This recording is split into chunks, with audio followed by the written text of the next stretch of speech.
Учкун полиграфиялык комплексин модернизациялоо менен өлкөнүн мезгилдүү басылмалар рыногунда анын алдыңкы орунга ээ болушуна мүмкүнчүлүк түзүлөт. Бул тууралуу премьер-министр Мухаммедкалый Абылгазиев Учкун ачык акционердик коомунун ишмердүүлүгү менен таанышкан учурда билдирди. Учурда гезит журнал цехи айына 43 мезгилдүү басылманы чыгарат. Муну менен катар жабдууларды оңдоо жана баасы 3 миллион сом болгон станокторду сатып алуу, чыгарылган продукциялардын ассортиментин кеңейтүүнү жана көлөмүн көбөйтүүнү шарттайт. Бул жыл саясий жактан активдүү болору күтүлүүдө. Албетте ар кандай мезгилдүү басылмаларга буйртмалар мурдагыдан көп болот. Бул убакыттын аралыгында иштеп чыгуу жана жаңы жабдууларга кеткен акчаны таап алуу мүмкүнчүлүгү бар. Ошондуктан керектүү техникаларды сатып алуу үчүн каражат табуу маселесин карап чыгуу керек, деди Мухаммедкалый Абылгазиев. Өкмөт башы ошондой эле атайын мамлекеттик документтерди чыгаруу боюнча толук технологиялык циклда иштеген офсет жана мукабала цехинин иши менен таанышты. Учкун типографиясынын жетекчилиги премьер-министрге окуучуларды китептер менен камсыздоо маселесин чечүү схемасын сунуштады. Ушул аптада өкмөттө коронавирустун жайылышына жол бербөө боюнча республикалык штабтын жыйыны күнүгө болду.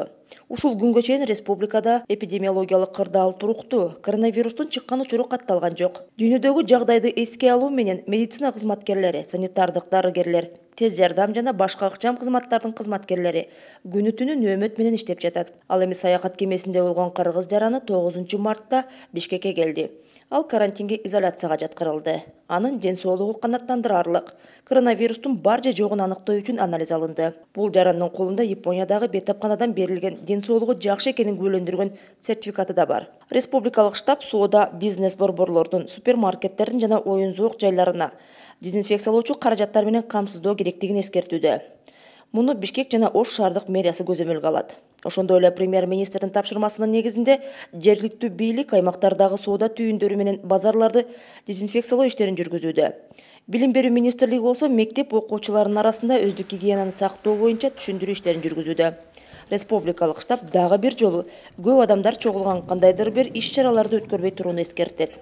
Эскерте кетсек, бир катар ата мекендик компаниялар медициналык бет каптарды чыгарып, жакын арада өлкөдөгү дарыканаларга бериле баштайт. Ал арада өлкөнүн мечиттеринде дезинфекциялоо боюнча иштер жүргүзүлө баштады. Ошондой эле намаз окууга келгендерге сасык тумоо, корчо респиратордук жугуштуу инфекция, анын ичинде коронавирустун алдын алуу боюнча маалыматтык түшүндүрүү жумуштары жүргүзүлүп жатат. Муну менен катар санитардык кызматтардын адистери коомдук унааларды дезинфекциялоо боюнча иштерди жүргүзүп жатканы айтылууда. Коронавирустун жайылышына жол бербөө максатында киргизилген чектөөгө байланыштуу ата мекендик экономика жоготууга учурайт. Бирок биз үчүн калктын ден соолугу маанилүү. Бул тууралуу премьер-министр Мухаммедкалый Абылгазиев коронавирус инфекциясынын тийгизген таасиринин кесепеттерин азайтууга багытталган 2 республикалык штабтын ишин талкуулаган кеңешмеде билдирди. Премьер-министр Кыргызстандын өкмөтүнүн аппаратынын, министрликтердин жана ведомстволордун кызматкерлеринин инфекцияны жуктуруу тобокелдиги бар чет өлкөлөргө болуучу бардык иш-сапарларды токтотууну тапшырды. Чет мамлекеттерге сапарлар мамлекеттин маанилүү иш-чаралары боюнча гана жана эпидемиологиялык кырдаал дурус өлкөлөргө гана жасалууга тийиш. Адамдар көп барчу иш-чаралардын баарын азайтыш керек. Ресторандарда тамак берүү, той берүү, ушулардын баарын мен ойлойм биздин жарандарыбыз дагы ушул өкмөттүк комиссия жүргүзүп аткан иш-чараны колдоп, алар дагы ошондой көп чогула турган, элдер көп бара турган иш-чаранын санын кыскартышыбыз керек. Жалпы саясат жүрүп аткандан кийин муну да колдобосок болбойт. Экономикада зыян болуп калышы мүмкүн, акча каражаты бюджетке түшпөй калышы мүмкүн. Но эң биринчи биздики бул жарандардын ден соолугу, аманчылыгы. Жарандарыбыз аман болсо, элибиз тынч болсо, акча каражаты, бюджетке акча каражаттар табылат. Өлкөдө азык-түлүк жана товарлардын камы жетиштүү, алардын баасы туруктуу. Бул тууралуу вице-премьер-министр Эркин Асырандиев инфекциянын экономикалык абалга тийгизген таасиринин кесепеттерин азайтууга багытталган иш-чараларды жүзөгө ашыруу боюнча республикалык штабтын жыйынында билдирди. Социалдык жактан мааниге ээ айыл чарба товарларынын жана азык-түлүктөрдүн баасынын жогорулашы байкалган эмес. Өсүмдүк майынын, ундун, ошондой эле сезонго байланыштуу айрым жашылчалардын баасы бир аз көтөрүлгөнү белгиленген. Un, нан, күрүч, май, сүт, эт, кумшекер дегенде ошо негизги 10 чакты позиция боюнча биз маалыматты чогулттук. Бул бир. Андан тышкары ушул негизги позициялар боюнча өндүрүүчүлөр менен, анан сырттан алып келүүчү импортерлор менен сүйлөшүүлөрдү жүргүздүк. Бүгүнкү күндө көлөмдөр жетиштүү. сырттан келип аткан көлөмдөр туруктуу, мындай эч кандай үзгүлтүксүз келип атат. Бааларды дагы биз байкоону бүт республика боюнча жүргүзүп атабыз. Ар бир областта, ар бир райондо биздин тапшырма менен штабтар түзүлгөн. Алар дагы байкоо жүргүзүп атат. Бүгүнкү күндө жалпысынан баанын өсүшү өтө чоң жок. Анча-мынча кээ бир позицияларда баанын өсүшү бар. Бул эми кээ бир жерде сезондук, кээ бир жерде баа жалпы эле инфляцияга байланыштуу. Мындай кескин түрдө өсүп кетип, же бир запастар жетпей калды деген андай коркунучтар бүгүнкү күндө жок. Кооптонгонго бүгүнкү күндө негиздер жок. Мына мен өзүм 4 баланын атасы, мен кошумча запасты сатып алып деген андай ойлор жок. Муну менен катар өндүрүштүн токтоп калуусуна жол бербөө максатында өлкөгө импорттук сырьену ташуунун жолун табуу керектиги да белгиленди. Азырынча статистиканы карасак, мына январь-февралдын ичинде ички дүң продукция менен экспорттун өсүшүн көрүп атабыз. Ички дүң продукция 4,3, экспорттагы өсүш көрсөтүп атат. Бирок биз түшүнүп атабыз, бул баягы мурунку күү менен келаткан көрсөткүчтөр.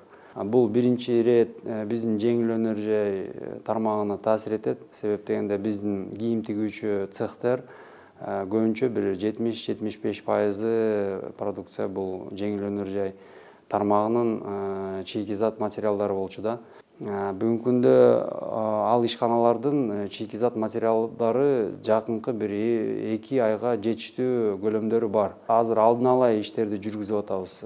Ошол эле Кытай тарап менен байкоо жүргүзүп атабыз. Мына азыр маалымат келип атат. Акырындан алардын завод, фабрикалар кайра ишине кирип баштады четинен деп. Андан тышкары биз башка альтернативдүү булактарды издеп атабыз. Ошол эле кездемелерди Өзбекстан, Турция, Индиядан алсак болобу деген. Өкмөт зарылдыкка жараша атамекендик ишкердикти колдоо саясатын күчөтөт жана бизнести колдоо боюнча кошумча чараларды кабыл алат. Бул тууралуу премьер-министр Мухаммедкалый Абылгазиев улуттук валютанын курсунун төмөндөсүнүн кесепеттерин турукташтыруу боюнча өткөн кеңешмеде билдирди. Сөзсүз түрдө бул жерде атамекендик өзүбүздүн өндүрүшчүлөрдү колдошубуз керек. Сөзсүз түрдө биз бизнеске үмүт беришибиз керек. Өкмөт болгон иш-чараларды колдонот. Бул кредиттик маселелер боюнча, өзгөчө жанагы социалдык маанилүү товарларды алып келип аткан импорт менен иштеген компанияларды колдоо боюнча, аларды кредиттик ресурстар менен камсыз кылуу боюнча, бизнести текшерүү боюнча мораторий. Ушундай иш-чараларды көрүшүбүз керек. Алардын тагдыры бул экономиканын тагдыры. Улуттук валютанын долларга болгон курсунун өзгөрүүсүндө жапа чеккендер болбош керек. Буга максималдуу турда биз өкмөт дагы, банк системасы, бул биздин улуттук банк баш болгон банк системасы дагы өзүнүн колдоосун көрсөтүшүбүз керек. Ыкчам түрдө улуттук банк менен биргеликте өткөрүлгөн жыйында валюта рыногундагы курстун кескин түрдө ылдый-өйдө болушун турукташтыруу жана өлкөдө экономикалык активдүүлүктүн деңгээлин кармап туруу боюнча бир катар чаралар кабыл алынды. Чыгаша жагындагы параметрлерди карашыбыз керек. Булар социалдык төлөмдөр, социалдык кепилдиктер, айлык, пенсия, жөлөк пул маселелери өз убагында толугу менен аткарылат. Андан тышкары бизде приоритеттүү өлкөнү өзгөртүү боюнча реформаларды жүргүзүп аткан тармактар. Бул цифровизация, саналиптешүү жүрүш керек. Бул эң биринчи ошо коррупцияга каршы күрөшө турган механизм ушул. Муну жүргүзөбүз, бюджеттеги акча каражаттары менен толук каржылайбыз. Экинчиси таза суу маселеси. Үчүнчүсү ирригация маселеси. Анан балдарды коргоо жылы деп балдарга шарт түзүү, билим берүү, тарбиялоо жагындагы акча каражаттары бюджеттен сөзсүз түрдө толугу менен каржыланыш керек. Калган статьяларды азыр карашыбыз керек.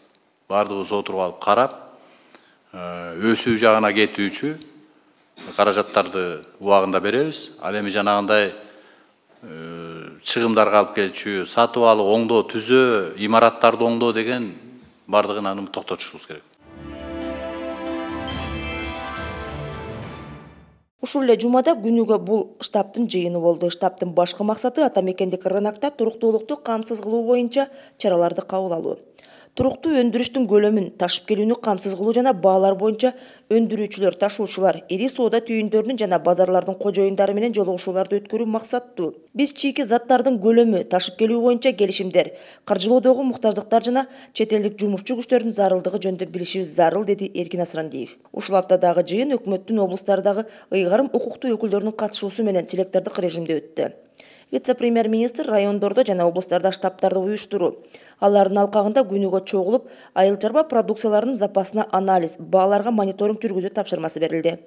Вице-премьер-министр ошондой эле айыл чарба продукцияларынын, азык-түлүктүн запасы жана калктын керектөөсү тууралуу тийиштүү мамлекеттик органдардын отчетун укту. Белгилей кетүүчү жагдай, кыргыз тарап продукцияларды ташууга кандайдыр бир чектөө киргизген жок. Ошол эле учурда муктаждыктагы товарларды ташуунун көлөмүнө көзөмөл жүргүзүлүүдө. 7 мартта 6 күнү план бекитилген.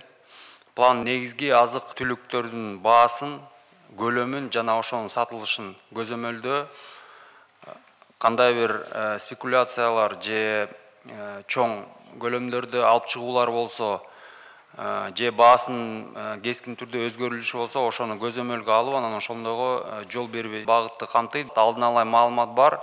Жалпысынан республика боюнча кырдаал туруктуу, жетиштүү көлөмдөр бар. Бияка сырттан келип аткан ошо азык-түлүктөр жетиштүү объемдо келип атат. Анан азык-түлүктөн тышкары ошо сырттагы кырдаалга байланыштуу биздин ишкерлер кандай көйгөйлөр пайда болуп атат, ошого кандай биз жардам бере алабыз тез арада, ошол жөнүндө жазылган.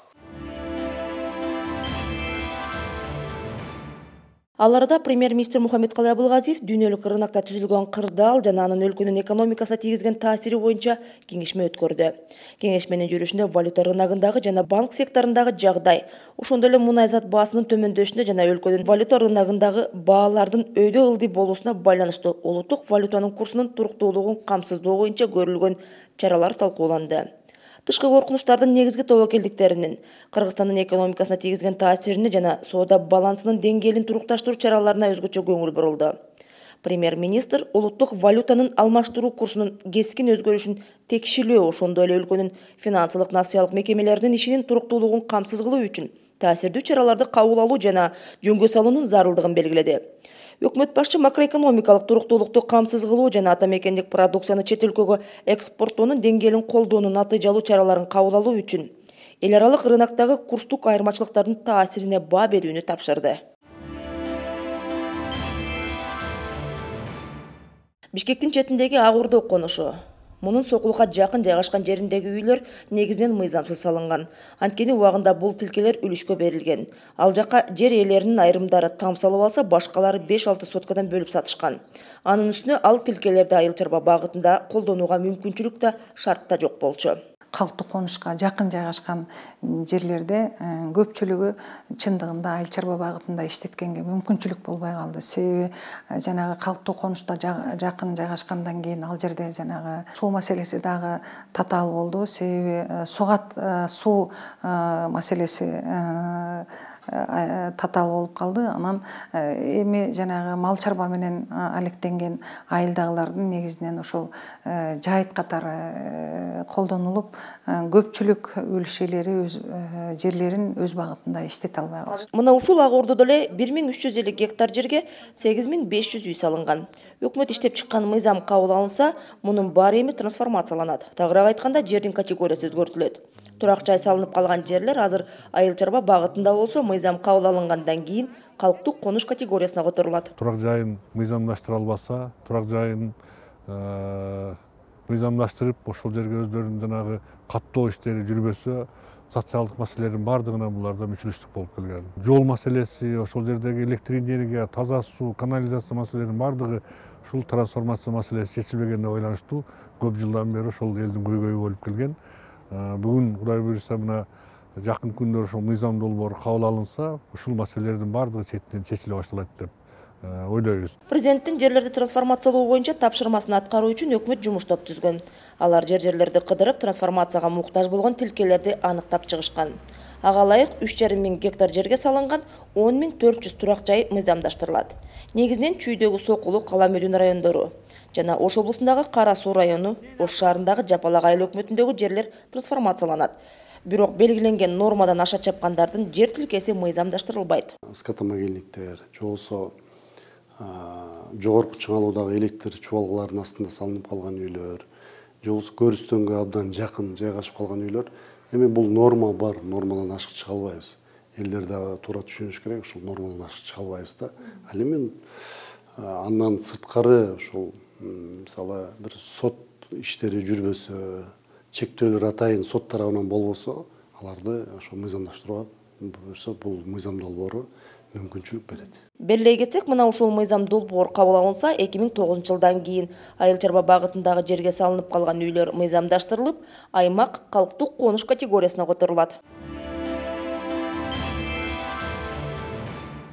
Алдыдагы жергиликтүү кеңештерде шайлоо өнөктүгү жогорку деңгээлдеги уюшкандыкта өтүүсү керек. Бул тууралуу премьер-министр Мухаммедкалый Абылгазиев ушул жылдын 12 апрелине белгиленген жергиликтүү кеңештин депутаттарын шайлоону өткөрүүгө карата даярдык көрүү маселеси боюнча жыйындын жүрүшүндө билдирди. Белгилей кетсек, жергиликтүү кеңештердин депутаттарынын айрым укуктарынын мөөнөтү аяктаганына байланыштуу Чүй, Ысык көл, Ош, Баткен, Нарын жана Жалал Абад облустарындагы 25 айылдык кеңештин, ошондой эле 5 шаардык кеңештин депутаттарын шайлоо өнөктүгү болот. Буга чейин заманбап технологияларды колдонуу менен бир нече жолу шайлоо жана референдум өткөрүлдү.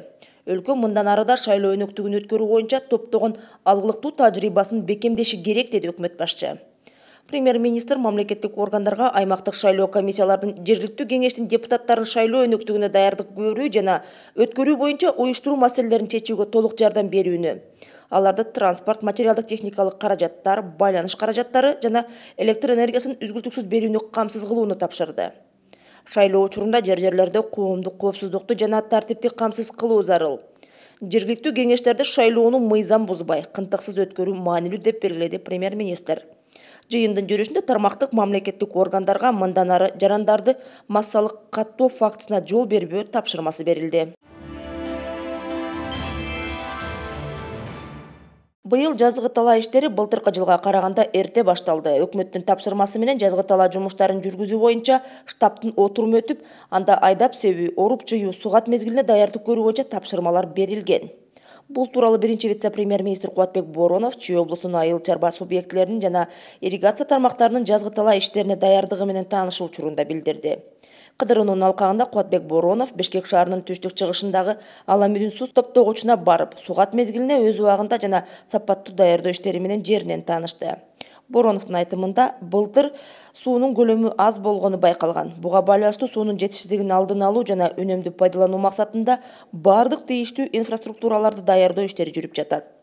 Башкы суу алуучу суу тосмолорду, суу сактагычтарды, насостук станцияларды өз убагында изилдеп, сугат мезгилине даяр болуш керек. Сууну максаттуу пайдалансак, быйылкы жыл дыйкандарыбыздын жетиштүү көлөмдөгү суу менен камсыздай алабыз, деп белгиледи биринчи вице-премьер-министр. Сууну туура пайдаланып, үнөмдүү пайдаланып, анан кийин керектүү инфраструктураны, каналдарды даярдыкка келтирүү боюнча иштерди алдын ала жүргүзүү маселеси чечилип атат. Буюрса бардык инфраструктура сугат мезгилине чейин республика боюнча даяр болот. Бирок баягы суунун тартышына байланыштуу үнөмдүү пайдаланып, ошону туура максаттуу пайдалансак, мен ойлойм быйылкы жылдагы ошол керектүү суу менен биздин дыйкандарды камсыз кылууга мүмкүнчүлүк болот. Өкмөт мектептеги билим берүүнү жана инфраструктураны жакшыртуу боюнча иш-чаралардын комплексин жүзөгө ашыруу менен катар эле мугалимдерди колдоо боюнча чараларды күчөтөт.